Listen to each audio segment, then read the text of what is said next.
Okay, here's some random ranting on the beautiful 30-inch cinema display. You can pick these up for, I think people say they're still a couple of $100. I wouldn't pay a couple of $100. I think I paid about $50 from this from a university thrift store.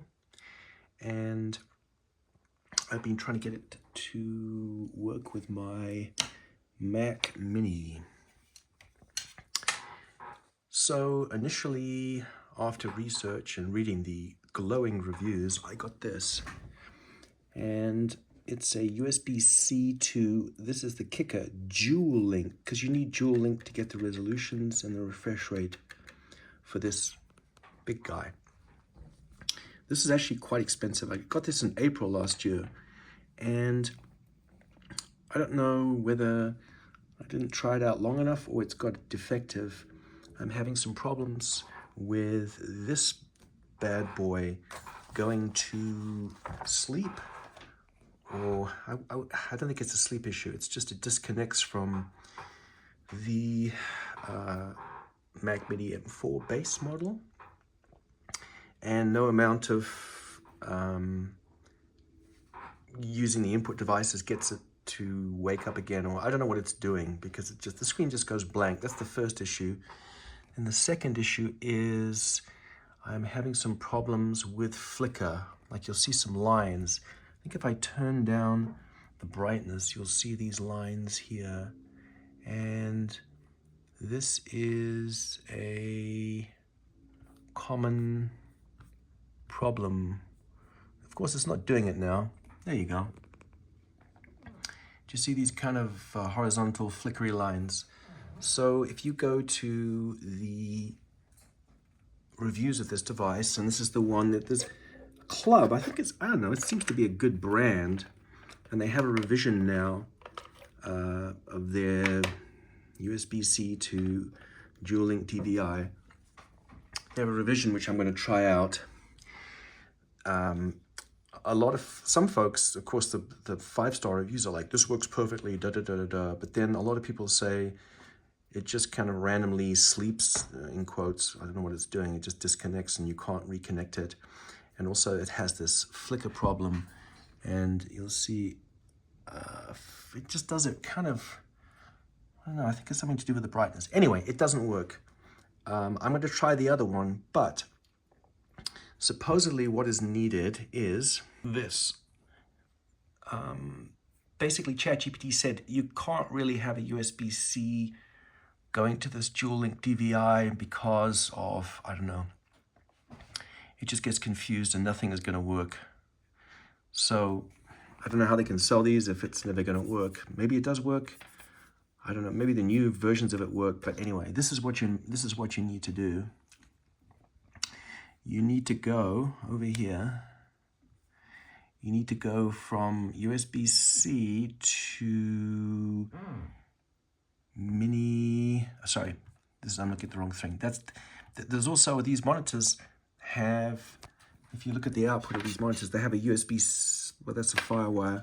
They have a USB-C on here. And I think you need this to control the brightness. I could be wrong. Anyway, too much information.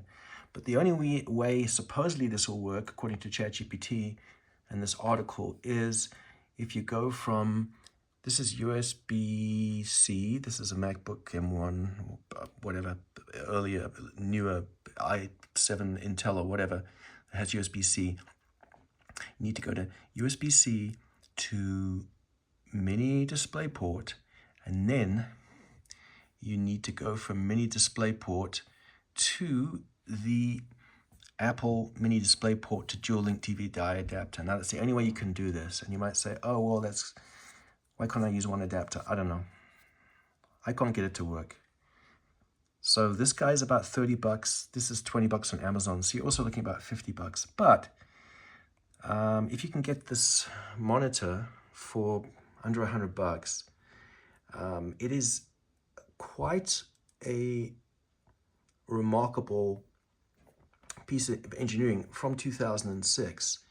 I've bought a number of monitors to go with this guy, and this is just a really nice, just, you know, viewing angle, colors, It is a very nice monitor. The biggest downside, we'll get into the downside. So anyway, that's how you connect it up. Hopefully that's going to work.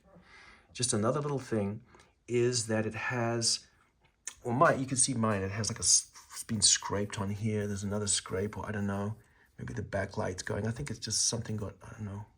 So it's not perfect, but it was $50 for God's sake.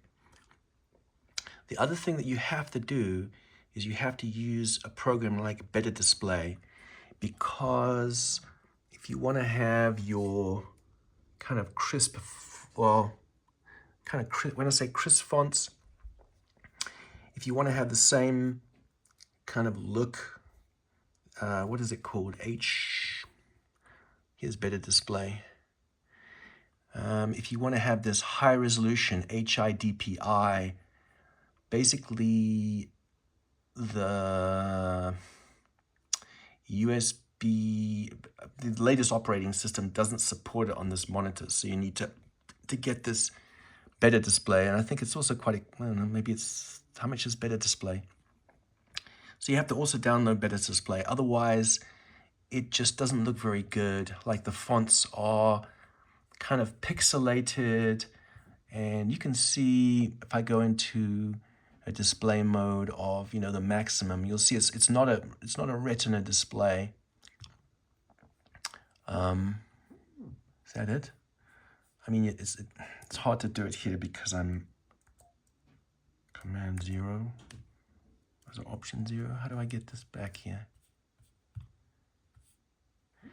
You'll see that, I mean, it still looks good. Look, if you have a 5K iMac, even a 2017, you're going to be disappointed. You could be disappointed, and I'm disappointed. And I think a lot of folks have gone down this monitor rabbit hole. I bought a few monitors, and they are all not 5K, and they all don't look as good as my, you know, $200 iMac, which is worth $200 now.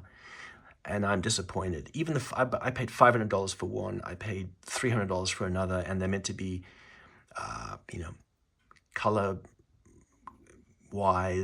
resolution-wise. It's the 5K and how it integrates with how the Mac handles text. So I know this is a bit of a rant, but if you can get hold of one of these, I would say under $100, even $100. You're going to have to buy Better Display, and you're going to have to buy this, not this guy. You're going to have to buy the USB-C to mini DisplayPort, and then mini DisplayPort to Apple DisplayPort to Dual Link DVI.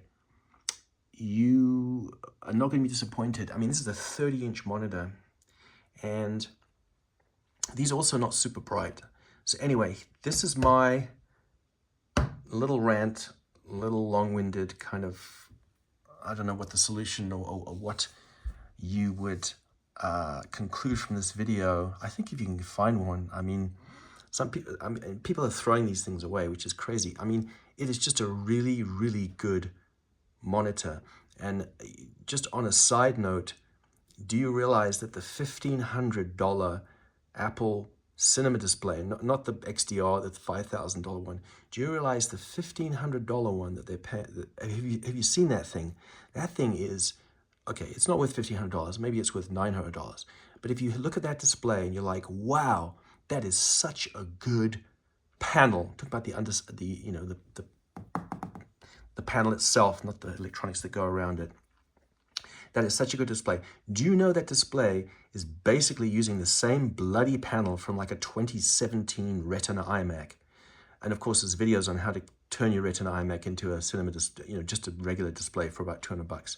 So in the same vein, you can say that, this 2006, man, what is that? That's 2006, 2006. That's 20 bloody years ago. This is a 20-year-old monitor. I mean, that's just bloody crazy. Can you imagine having this in 2006? You'd be such a baller, man. What I'm trying to say is this is still a good panel. I mean, you can probably get one without all the smudges and stuff. There's a smudge there and a smudge there. But if I turn up the brightness, it's just a nice panel if you can get it to work. Another negative probably is, and this might be a biggie for some people, and we should be thinking about this, is the power consumption. It's 150 watts, whereas if we look at this, this is a freaking monoprice display, 4K. If you look at that guy, it's probably like, I don't know, 40 watts, 20 watts. So you can actually, you literally, it's nice in winter here in Colorado. I can literally feel the heat coming off this thing.